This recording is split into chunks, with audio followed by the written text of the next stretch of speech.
레드카의 한성만 팀장입니다. 이번에 기아자동차에서 전기 대형 SUV EV9을 새롭게 출시를 했고 사전 계약에 들어갔죠. 옵션이나 가격 정보까지 전부 다 공개가 됐습니다. 물론 아직 친환경 세제 혜택을 받은 가격까지는 안 나왔는데 그게 얼마가 될지 한번 예상해 보고요. 보조금도 얼마가 될지, 그리고 어떤 옵션을 선택해야 좀 더 유리할지 한번 살펴보도록 하겠습니다. 제가 EV9을 상당히 많이 기다렸거든요. 캠핑을 다니는 저희 가족한테 대형 SUV가 상당히 필요했었는데, 사실 소렌토를 가지고 있을 때 소렌토도 굉장히 작았었고, 또 GLE를 타고 다녔을 때도 GLE도 좀 작았거든요. 카니발로 바꾸고 나서 아이들이 좀 캠핑 갈 때 편하게 갈 수 있고 짐도 많이 실을 수 있고 그랬는데, 이번에 EV9이 나오면서 나도 한번 전기차를 타보고 싶다라는 생각이 있었는데, 대형 SUV가 나와서 이 모델을 상당히 기다리고 있었습니다. 굉장히 관심이 많이 가기 때문에 오늘 그 옵션에 대해서 좀 상세하게 제가 하루 정도 공부를 했거든요. 정말 하나하나 면밀하게 살펴봤으니까 간략하게 중점만, 요점만 찾아서 설명을 드려볼게요. 익스테리어 위주로 공개가 많이 되다 보니까 많이 좀 익숙해져 보입니다. 현대적이고 모던한 디자인으로 구성이 되어 있고 상당히 익스테리어가 예뻐요. 물론 실내 인테리어도 처음에 컨셉카랑은 인테리어는 많이 다르지만 익스테리어 자체는 컨셉카랑 상당히 비슷했거든요. 그래서 많은 관심이 있었고 지금 이렇게 보는데도 상당히 예쁩니다. 야간, 주간 이런 모습으로 이제 다른 모습이 보이고 있고요. 이렇게 후면부도 리어라이트가 주간, 야간 들어오는 게 볼 수 있게끔 이렇게 카탈로그가 준비가 되어 있고요. 자, 실내 인테리어입니다. 인테리어는 우리가 그동안 사진으로 많이 봤었는데, 자, 이렇게 실내에 디스플레이들이 전부 다 일체형으로 되어 있고요. 가운데 콘솔, 그리고 메리디언 사운드가 들어가 있는데, 이 메리디언 사운드는 사실 이 정도까지 선택을 안 해도 음질은 상당히 좋을 걸로 예상이 되는데, 요거는 나중에 한번 말씀드릴게요. 확장형 센터 콘솔로 이렇게 가운데에 이렇게 열 수가 있고요. 기아 엠블럼 라이트가 나오는데 사실 필요 없는 옵션이긴 하죠. 있으면 이쁘고 없어도 되는 옵션들이긴 합니다. EV9은 2륜과 4륜으로 구성이 되는데, 이렇게 무거운 차, 이렇게 큰 차를 2륜 구동만으로 괜찮을까? 그냥 일반적으로 생각하면은 그래도 괜찮아요. 뭐 소렌토라던가 뭐 다른 큰 SUV들도 2륜 구동이 상당히 많기 때문에 괜찮다고 생각을 하는데, 출력을 봤더니 출력이 150kW, 4륜 구동은 283kW예요. 이 차이가 나는 이유는 싱글 모터냐 듀얼 모터냐 이 차이거든요. 그럼 가격을 생각했을 때 2륜 구동하고 4륜 구동하고 가격 차이가 얼마냐? 약 한 300~400만 원 정도 차이가 나는데, 이 정도의 차이면은 당연히 듀얼 모터로 가야 합니다. 이거는 볼 것도 없어요. 2륜 구동은 그냥 고이 접어두시고 4륜 구동이 주력 모델이 될 것이고, 장거리도 가고 캠핑도 다니고 이런 분들은 무조건 4륜 구동을 선택하시는 게 정답일 것 같습니다. 이 싱글 모터와 듀얼 모터의 차이는 엄청나거든요.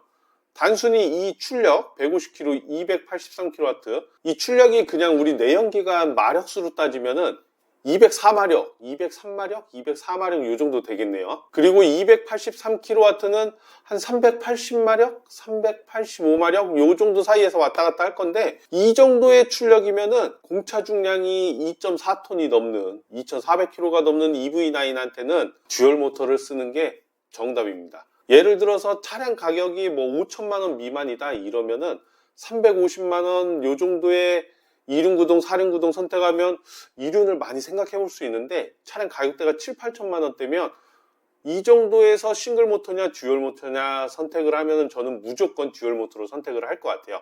그래서 4륜 구동 위주로 옵션을 한번 설명드릴게요. 자, 4륜 구동 왔는데, 기본적으로 우리가 에어랑 어스랑 GT라인 요렇게 세 가지 트림이 있습니다.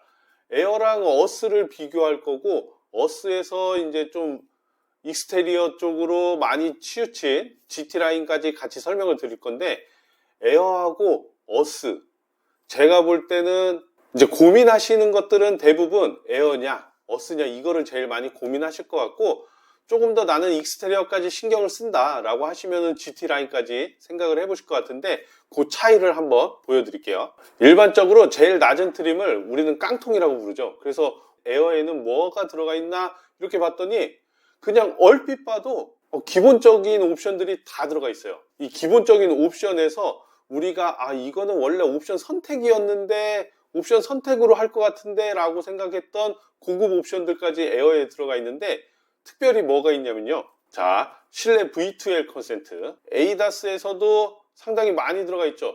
특히 이 스티어링 휠 그립 감지, 원래는 우리가 감압으로 좀 핸들을 세게 잡고 있었어야 하는데 이제는 정전식으로 그냥 살짝 손만 대고 있어도 잡고 있다 이렇게 감지를 하는 겁니다. 외장에서는 전부 다 19인치 타이어가 들어가 있고, 시트는 기본적으로 7인승이 들어가고요, 그리고 2열까지 열선 시트 전부 다 들어가 있습니다. 그 다음에 기본적인 편의사양들 전부 다 잘 되어 있고요, 12.3인치 내비게이션 그래서 이렇게 들어가 있는데, 우리가 여기서 선택할 수 있는 옵션이 이렇게 많습니다. 이 옵션들이 어떤 역할을 하는지 한번 볼게요.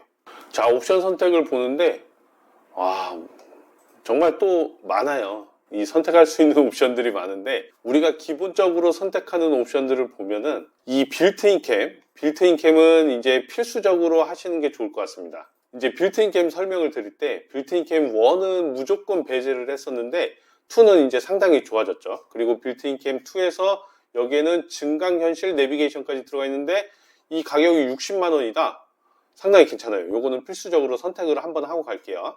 자, 스타일은 요렇게 들어가 있는데, 여기서 볼 거는 사실은 지능형 헤드라이트 있으면 좋아요.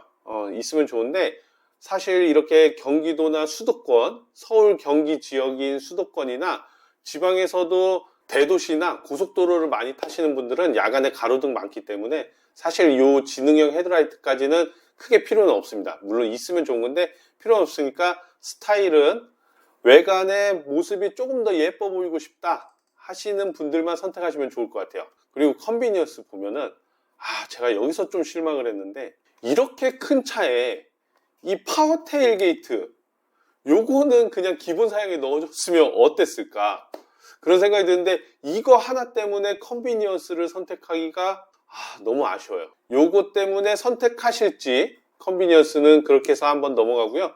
모니터링을 보시면은 이 모니터링 팩 같은 경우도 헤드업 디스플레이는 없어도 될 것 같은데, 대형 SUV니까 360도 카메라, 우리 서라운드 뷰 모니터가 있으면 상당히 편하긴 하거든요. 그래서 요거 때문에 할 건지, 그래서 모니터링 팩하고 컨비니언스 두 개 합쳐서 370만 원 요걸 선택할 건지 잘 고민을 해보셔야 할 것 같습니다. 그리고 사운드 같은 경우도 저는 선택 안 할 것 같아요. 기본형만으로도 충분합니다. 자, GT라인에서만 선택을 할 수 있는 이 HDP와 하이테크. 하이테크 같은 경우는 GT라인 하시는 분들은 꼭 선택하세요. GT라인에서 선택할 수 있는 이 옵션 중에 HDP는 사실 필요가 없을 것 같아요. 속도 제한이 분명히 있을 걸로 예상이 되는데, 그 속도 제한 때문에 상당히 제약을 많이 받을 것 같으니까 HDP 요거는 배제하고, GT라인까지 가시면은 하이테크, 특히 룸미러가 상당히 좋습니다. 그래서 GT라인 가시는 분들만 선택하시면 좋을 것 같습니다. 그럼 이 컨비니언스와 모니터링을 선택할 것이냐, 요거는 어스와 에어를 비교하고 다시 말씀드릴게요. 친환경차 이제 세제 혜택을 받게 되면은 요 사륜구동 기준으로 에어 같은 경우는 7,685만 원이 될 걸로 예상이 되고요. 그다음에 어스 같은 경우는 8,164만 원, GT라인 같은 경우는 8,379만 원, 요 정도의 가격 차이가 될 것 같아요. 실제 구입하는 거는 친환경 세제 혜택까지 받고 보조금까지 받게 되면은 차량 가격은 더 내려가겠죠. 보조금 같은 경우는 아마 기본적으로 국가 보조금이 약 한 400 중반 정도 될 거고요. 지역에 따라 지자체에서 받는 금액이 약 한 서울 기준으로 180 정도, 각 수도권들이 한 경기 지역이 300만 원 정도, 기타 지자체들은 더 많은 보조금을 지원하니까 요거는 지자체별로 다르니까 한번 살펴보시면 좋을 것 같아요. 근데 아마 국가 보조금 자체가 취등록세 정도로 생각하시면 딱 좋을 것 같아요. 자, 이렇게 어스에서 봤더니 우리 아까 봤던 컨비니언스와 모니터링 팩이 기본 사양으로 들어가 있어요. 두 개를 선택하면 370만 원이었는데 어스와 에어의 가격 차이가 약 한 400 중반대다. 그러면 한 6, 70만 원 정도 상승하는 걸로 봐서는 이 옵션 두 개를 선택할 거면은 에어가 아니라 어스로 올라오셔야 하는 거죠. 어스로 올라왔을 때 가져가는 옵션들이 좀 더 있어요. 물론 없어도 되는 옵션들이긴 합니다. 이 옵션들 굳이 없어도 되는 것들인데 그래도 있으면 좋죠. 이런 커버나 이런 것들 실내 내장재에서 고급스러움을 더 원하시는 분들을, 그리고 2열 통풍 시트까지 생각하시는 분들은 무조건 어스로 올라오셔야 할 것 같아요. 세제 혜택을 받는 기준으로 에어와 어스는 약 한 470, 80 정도의 차이가 될 것 같고, 보조금까지 하면 조금 더 차이가 있겠죠. 아까 우리 옵션 봤을 때 에어와 어스에 들어가 있는 컨비니언스와 모니터링 팩이 370만원, 2열 통풍 시트를 보시면은 여기 2열 통풍 시트도 한 4, 50만원 정도 가격을 본다고 하면은 실제로는 한 6, 70만원 정도의 가격 차이가 날 거예요. 근데 이 6, 70만원 정도의 가격 차이가 이런 식으로 조금 더 에어보다 어스가 좀 더 고급화되어 있다, 이런 것들이 적용되어 있으니까 사실은 손해보지 않는 선에서 어스로 올라가는 게 조금 더 나는 옵션이 조금 더 있었으면 좋겠다. 그 옵션이 바로 이 테일게이트, 자동 하향 아웃사이드 미러, 사이드 미러가 이 내려가는 거 상당히 편합니다. 이 없으면은 차 자체가 너무 크기 때문에 사이드 미러가 하향이 안 되면은 우측에 있는 실선이 안 보이는 거예요, 주차할 때. 그래서 요거는 있으면 좋다. 제가 EV9을 한다고 하면은 GT라인까지는 안 올라갈 것 같아요. GT라인은 사실 이 부스트랑 뭐 이런 것들이 들어가 있는데 이런 제로백은 사실 의미 없습니다. 의미 없고 그냥 외장 디자인이 조금 더 예뻐지고 뭐 원격 스마트 주차 보조 이런 거 들어가고, 그 다음에 하이테크나 HDP를 선택할 수 있다는 거, 이런 장점은 있는데 굳이 GT라인까지. 그래서 아마 제가 볼 때 주력 모델은 어스 모델이 될 것 같고요. 어스에서 따로 선택하는 거는 빌트인 캠 하나 정도, 에어에서 옵션 2개 컨비니언스랑 모니터링 팩을 선택하는 것보다는 어스에서 빌트인 캠 하나만 선택하시는 게 훨씬 더 좋다, 이렇게 생각이 됩니다. 그리고 이 시트가 있는데, 시트는 저는 휠은 19인치 전혀 문제가 없을 것 같거든요. 오히려 21인치로 가게 되면은 너무 휠이 커지기 때문에 승차감이 조금 떨어질 것 같아요. 그래서 저는 19인치 휠이 더 좋은 것 같아요. 이 시트가 좀 고민이 많이 될 것 같습니다. 이 시트 같은 경우는 기본은 7인승인데 당연히 독립된 6인승 시트가 훨씬 좋겠죠. 6인승 시트 스윕을 이렇게 앞뒤로 돌릴 수 있는 이 시트가 필요할까? 그리고 릴렉션 시트가 있는데 저는 아까 어스를 선택하기로 했죠. 이 어스에서 빌트인 캠 그리고 6인승 가면은 이 릴렉션 시트가 제일 좋은 게 다리 받침이 있어요. 그래서 다리를 좀 편하게 받칠 수 있게, 우리 아이들이, 제가 뒤에 타는 거 말고 저는 운전을 하겠지만 우리 아이들이 뒤에 타서 편하게 왔다 갔다 할 수 있는 거는 사실 2열에서 이 다리를 받쳐주냐가 굉장히 크게 적용을 하고 있거든요. 그래서 제가 한다고 하면은 어스의 빌트인 캠에 6인승 시트를 선택하고 릴렉션을 선택하겠다. 그 다음에 옵션표를 쭉 보다가 좀 특이한 게 있었는데, 이 원격 스마트 주차 보조를 보면은 평생 이용하는데 50만원, 그리고 구독 서비스처럼 이용할 수 있는 게 이렇게 나뉘어져 있는데, 연구독이나 월구독을 보면 기본적으로 4년 정도까지만 타시는 분들, 4년, 3, 4년에 차를 바꾸시는 분들은 평생 이용을 할 필요가 없고, 그 이상 하실 분들은 평생 이용을 하시는 건데, 차가 크다 보니까 원격 스마트 주차 보조가 있으면 상당히 좋죠. 그래서 이것도 하나 또 가져가야 하는 옵션이 됩니다. 요런 거는 그냥 모니터링 팩에 들어가 있는 거니까 같이 넣어주면 좋을 텐데 요걸 굳이 이렇게 돈을 또 받네요. 색상 선택하실 때 이 유광과 무광도 많이 고민을 하시는데, 무광은 정말 관리가 어렵습니다. 무광이 관리가 어렵다는 거는 잔기스들이 좀 더 유광보다 잘 생기고요. 그 다음에 세차를 잘 해주지 않으면은 훨씬 더 더러워 보이거든요. 그래서 무광은 관리 잘하고 세차도 자주 하시는 분들이 하시면 좋을 것 같고, 당연히 무광이 원래 있던 색상들이 아니니까 더 이뻐 보이긴 하는데 그거 감안해서 하시면 좋을 것 같고, 혹시나 사고가 나더라도 무광은 색상 맞추기가 더 어려워요, 유광보다. 이거는 나중에 혹시나 판금도색을 했을 때 차이가 날 수도 있다, 색상 차이가 날 수도 있으니까 감안해서 색상 선택하시면 좋습니다. 블랙이 상당히 예뻐 보이더라고요.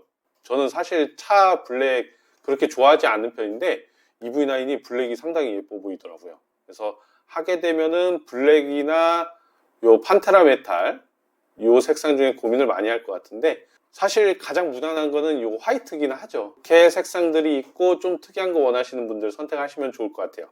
자, 오늘 옵션표는 간단하게 이 정도에서 살펴봤는데요. 이 실제로 전기 대형 SUV는 처음 나오는 거기 때문에 바로 구입하시는 것보다 나온 지 지금 그랜저도 리콜이 상당히 많죠. EV9도 그럴 가능성이 있기 때문에, 특히 소프트웨어 문제가 많이 있을 수 있기 때문에 조금 더 기다렸다 사시는 게 좋지 않을까. 그리고 모든 가격이 다 확정이 된 다음에 계약을 하셔도 충분할 것 같습니다. 물론 지금 하시는 분들은 5월, 6월부터 당장 생산분 받을 수도 있겠는데, 조금 기다렸다 연말 정도에 구입하시는 게 훨씬 더 좋을 걸로 예상이 들고요. 오늘은 간략하게 이렇게 옵션 내용 살펴봤으니까 다음에 차량이 나오면 또 시승기 한번 준비해 보도록 하겠습니다. 오늘도 시청해 주셔서 감사하고요. 구독과 좋아요도 눌러주시면 감사하겠습니다. 감사합니다.